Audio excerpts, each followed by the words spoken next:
কষ্ট করে নিজের রাজকন্যাকে লালন পালন করে বড় করবে এবং সেই মেয়ে হঠাৎ করে একদিন বলবে, বাবা তোমাকে আমি চিনি না। ব্যাপারটা খুবই কষ্টকর, তাই না ভিউয়ার্স? ভিডিওটি আজকে শুরু থেকে শেষ পর্যন্ত দেখবেন এবং সকলের মাঝে শেয়ার করে দিবেন। সম্প্রতি সময়ে সামাজিক যোগাযোগ মাধ্যমের একটি ভিডিও ব্যাপক হারে ছড়িয়ে পড়েছে। ভিডিওতে দেখা যাচ্ছে বাবা বাজার থেকে স্ট্যাম্প কিনে নিয়ে আসে, আর সেই কিনে আনা স্ট্যাম্পেই মেয়েকে সাক্ষ্য করতে বলছে, তুই এখানে সাক্ষ্য করবি, আজ থেকে আমি তোর বাবা না, তুই আমার মেয়ে না। বাবা কেন হঠাৎ করে এই রকম একটা সিদ্ধান্ত নিল? মেয়েটা আবার বলছে, আমি কিন্তু আবারও একদিন আসব, এসে আমার বই খাতা নিয়ে যাব। বাবা বলছে, তোর আর আসতে হবে না, কিন্তু মেয়ে বলছে, না আমি আবারও আসব এবং আবারও একদিন এসে আমি আমার বই খাতা নিয়ে যাব। হঠাৎ করে কেন বাবা এই রকম একটা সিদ্ধান্ত নিল? হঠাৎ করে কেনই বা বাবা মেয়েকে ত্যায্য করলো? একটা মেয়েকে লালন পালন করতে তার বাবা মায়ের কতটা কষ্ট হয় সেটা শুধুমাত্র সেই বাবা মাই জানে। কিন্তু হঠাৎ করে বাবার এরকম সিদ্ধান্ত নেওয়ার কারণটাই কি? প্রত্যেকটা ঘটনার পিছনেই কিন্তু একটা ঘটনা রয়েছে। তাহলে চলুন ঘটনার বিস্তারিত বিষয়টা আপনাদের সাথে শেয়ার করা যাক। এই বাবা মেয়ের ভিডিওটা কিন্তু এখন সামাজিক যোগাযোগ মাধ্যমে খুবই ভাইরাল, এটা কিন্তু একেবারে ছড়িয়ে পড়েছে। তো এখানে দেখা যাচ্ছে বাবা একটা স্ট্যাম্পে তার মেয়েকে দিয়ে সই করাচ্ছে এবং বলছে, আজ থেকে তুই কিন্তু আমার মেয়ে নাই, এখানে স্ট্যাম্পে তুই সই করে দে, আজ থেকে তোকে আমি ত্যায্য করলাম। মেয়ে বলছে, আমি কিন্তু আবারও আসব, আবারও একদিন এসে আমি আমার বই নিয়ে যাব। কিন্তু বাবা বলছে, তোর আর আসতে হবে না। মেয়ে বলছে, না আমি তো আমার বই খাতা নিয়ে যাব।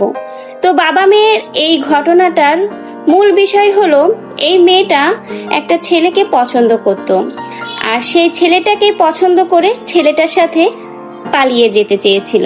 বাবা সেই বিষয়টা ধরে ফেলে এবং মেয়েকে নানাভাবে বুঝিয়ে বলে যেন এই কাজটা না করে।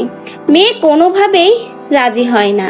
এই মেয়েটা যখন সেই ছেলেটার সাথে পালিয়ে যাচ্ছিল তখন বাবা ধরে ফেলে এবং তখন মেয়েকে বাসায় নিয়ে আসতে চায়, কিন্তু মেয়েটা কোনোভাবেই বাবার সাথে আসতে রাজি হয় না। এমনকি বাজার ভর্তি মানুষের সামনেই বাবাকে অস্বীকার করে। মেয়েটা যখন ছেলেটার সাথে পালিয়ে যাচ্ছিল তখন এই বাবাই মেয়েটাকে বাজারের ভিতরে ধরে ফেলে। তখন বলে, মা তুই আমার সাথে বাসায় চল, ফিরে চল, এই সকল কাজ তুই করিস না। কিন্তু মেয়েটা শুনতে নারাজ, সে সেই ছেলেটার সাথেই পালিয়ে যাবে। এক সময় সে বলে, এই লোকটাকে আমি চিনি না, সে আমার বাবা নয়, এরকম আরো অনেক ধরনের কথা বলে। এতে বাবা অনেক কষ্ট পায় এবং লোকজন অনেকভাবেই বাবাকে জেরা করতে থাকে। এক পর্যায়ে খুব খারাপ একটা অবস্থার সৃষ্টি হয়। কোনোভাবে মানুষজনকে বুঝিয়ে বাবা সেখান থেকে মেয়েকে বুঝিয়ে বাসায় নিয়ে আসে। আর যখন মেয়েকে বাসায় নিয়ে আসে, সাথে করে বাজার থেকে নিয়ে আসে এই স্ট্যাম্প। বাড়িতে এসে এই স্ট্যাম্পে মেয়েকে সই করতে বলে এবং বলে, তুই যেভাবে বাজারে সকল মানুষের ভিতরে আমাকে বলেছিলি যে আমি তোর বাবা নয়, ঠিক সেভাবে তুই এই স্ট্যাম্পেও সই করে দে।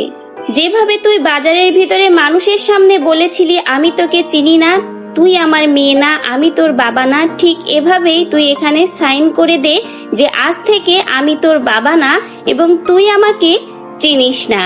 আর এই সাইনটা তুই কিন্তু তোর নিজের ইচ্ছাই করছিস। সেই সময়ে এই ভিডিওটা করেছিল মেয়েটার ভাই, অর্থাৎ এই লোকটার ছেলে। আর এটাই হলো সেই স্ট্যাম্পে সাইন করার ভিডিও, যেটা এখন যোগাযোগ মাধ্যমে খুবই ভাইরাল। এটা হলো বাবা ও মেয়ের সেই কাহিনী। তো এই কাহিনীটা কিন্তু ঘটেছে 2 বছর আগে। 2 বছর আগের এই কাহিনীটা হঠাৎ করেই এখন ভাইরাল হওয়ার কারণ কি, সে বিষয়টাও আমি আপনাদের সাথে বিস্তারিত আলোচনা করব। ভিডিওটা করা হয়েছিল যখন মেয়েটা এই যে ছেলেটার সাথে চলে যাচ্ছিল, তখন তার বাবা তাকে ভয় দেখিয়ে আটকে রাখার জন্য এই স্ট্যাম্প কিনে সাইন করায়। কিন্তু সেই রাতেই এই স্ট্যাম্পটা এই বাবা ছিঁড়ে ফেলে দেয়, কারণ এই স্ট্যাম্পটা দিয়ে সে তার মেয়েকে ভয় দেখাতে চেয়েছিল, মেয়েটা যেন এরকম কাজ না করে, সেজন্য তাকে আটকে রাখতে চেয়েছিল। আর মেয়েটাও এই স্ট্যাম্পে সই করে ভয় পেয়ে আর বাসা থেকে বের হয়নি। আর সেই ছেলেটার সাথেও সম্পর্কটা আস্তে আস্তে মিটিয়ে নেয়। ছেলেটাও পরবর্তীতে আবার বিয়ে করে নেয় পরিবারের সম্মতিতে। আর যখন এই মেয়েটা স্ট্যাম্পে সই করেছিল, তখন এই ভিডিওটা করেছিল মেয়েটার ভাই। সেই ভিডিওটাই হঠাৎ করে এখন যোগাযোগ মাধ্যমে ভাইরাল হয়ে গেছে। এখন এই বাবা আর মেয়ে একসাথেই রয়েছে, তাদের ভিতরে এখন আর কোনো সমস্যা নেই। আর এটাই হলো বাবা আর মেয়ের সেই স্ট্যাম্পের ঘটনা।